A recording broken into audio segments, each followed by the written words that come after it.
আচ্ছা, সবাই একটু ভোটার কার্ডটা বার করুন না। এই মুহূর্তে 1569 নম্বর বুথে ভোট দিলেন ধূপগুড়ি বিধানসভার তৃণমূল কংগ্রেস প্রার্থী নির্মল চন্দ্র রায়।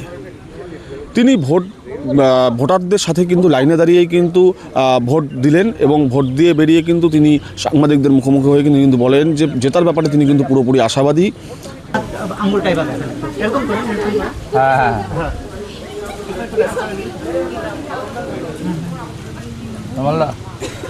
তিনি আরেকটি কথা বলেন, কেন্দ্রীয় বাহিনী যেরকম সক্রিয়তা দেখাচ্ছে তাতে মনে হচ্ছে কেন্দ্রীয় বাহিনীকে ওপর থেকে শিখিয়ে দেওয়া হয়েছে যে ধূপগুড়ি এবং বাংলাতে অশান্তির সৃষ্টি হয়, কিন্তু বাংলা খুব শান্তপ্রিয় জায়গা, বাংলাতে কোনো অশান্তি হবে না, তবে কেন্দ্রীয় বাহিনী অতটা সক্রিয়তা না দেখালেও চলবে।